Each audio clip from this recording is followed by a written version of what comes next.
Welcome to the Global Warwatch Network. We've got a really pressing situation unfolding that we need to talk about today.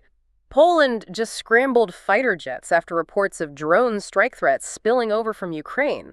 I mean, the big question is, are NATO borders now genuinely at risk? It certainly feels like a significant moment. Yeah, this isn't just, another minor incident. It's a stark reminder of how quickly things can escalate, how the conflict in Ukraine can really test those boundaries. Absolutely. The potential for spillover is always there, Yeah. but this felt different. So today, we're going to look closely at these recent, frankly unprecedented drone incursions into Polish airspace.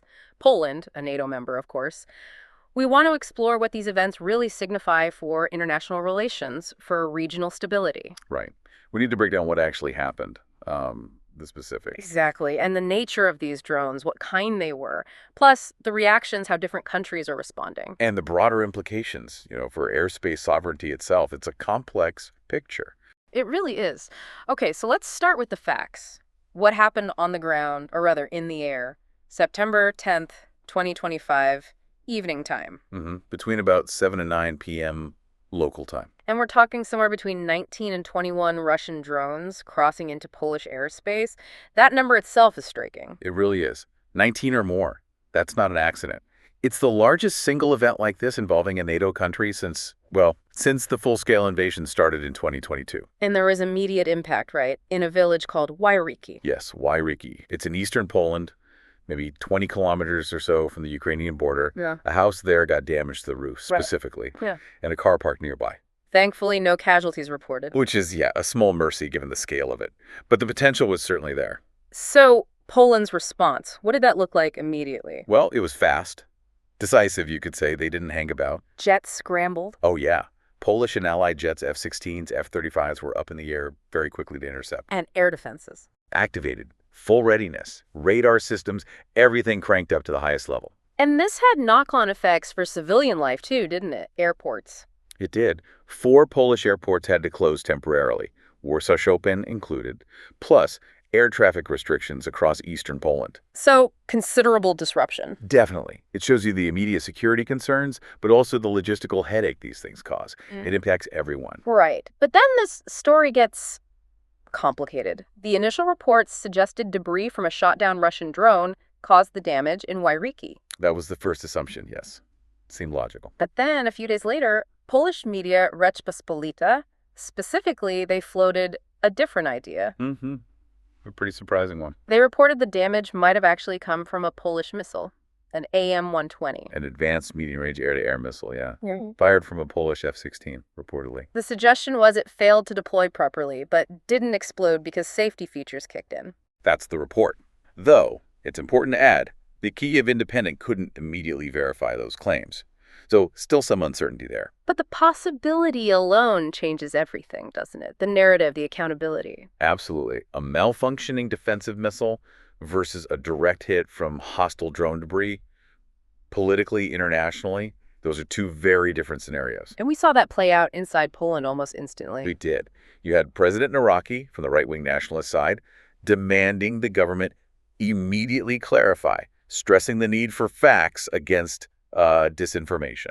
While Prime Minister Tusk took a different line. Completely different. He basically said, look, the ultimate responsibility lies with Russia, the ones who started this with the drone provocation. Full stop. And he added that hands-off Polish soldiers comment too. Right. A clear jab at Naraki. It really highlighted these growing political divides within Poland at, a really tense moment. How this gets resolved internally matters a lot for public trust and how allies see things. Okay, so setting aside the damage source debate for a second, let's talk about the drones themselves. They were identified as Gerberas. Yes, Gerberas. Essentially, these are buddy-cheap, basic, unarmed decoy drones. Decoys, so not designed to actually hit anything. Generally, no. Russia often uses them in swarms to basically overwhelm or confuse air defenses, make them waste ammunition, reveal their positions, that sort of thing. So the thinking is this might have been a deliberate test. That's a strong possibility analysts are pointing to, a deliberate move by Russia, maybe Belarus too, to see how Poland reacts. How good are their counter-drone systems? How quickly does NATO respond? Test the defenses, test the reaction time. Exactly. And some of these drones flew deep into Poland, apparently up to 160 miles. That's not just a little border stray. And the timing, coinciding with the Zapad 2025 military drills. Right. The joint Russian-Belarusian exercises happening September 10th to 17th. Even if smaller this year, they involve strategic assets like two 22 M3 bombers. It adds context.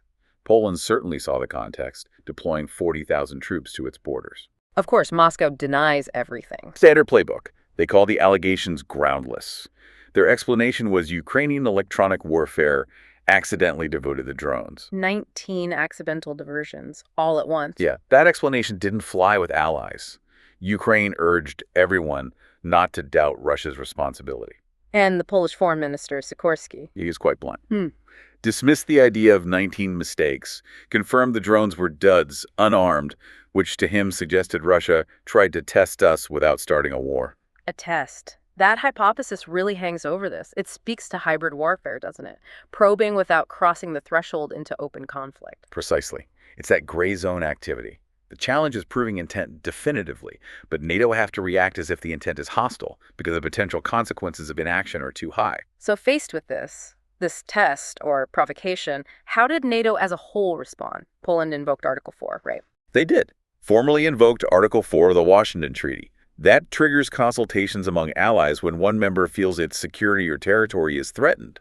It's a serious step. Not Article 5, but a significant political signal. Absolutely. And the operational response was very quick, too. Operation Eastern Sentry was launched just 2 days later, on September 12th. And the goal of Eastern Sentry? Explicitly to curtail Russia's ability to mess with Allied airspace and to seriously beef up air defenses all along the eastern flank, not just Poland. And it was a multinational effort. Very much so. Yep. That's key.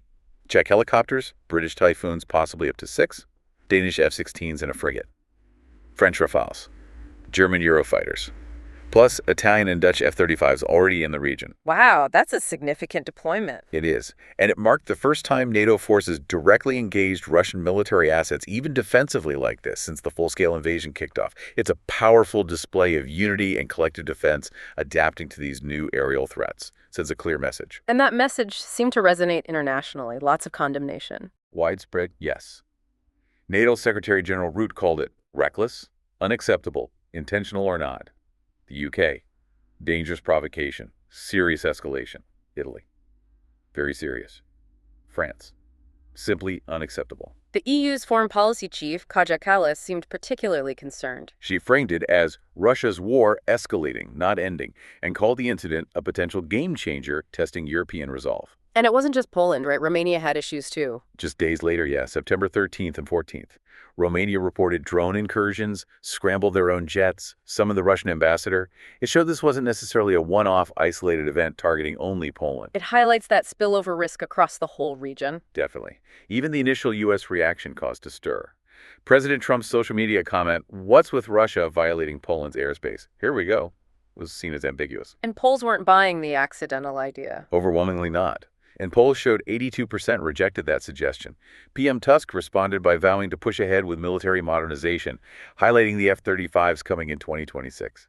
And Tusk made that stark comment about being closer to conflict. Yes, closer to military conflict than at any time since the Second World War.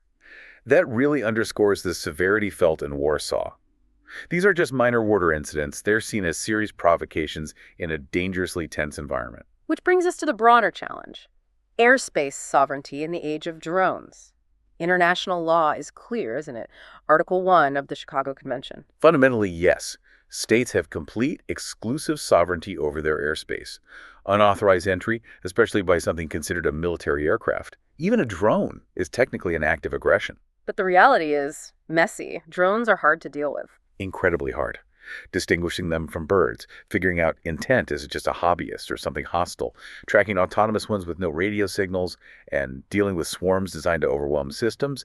These are huge operational challenges for airports, for national defenses. So the tech is outpacing the defenses, in a way. Or at least constantly challenging them.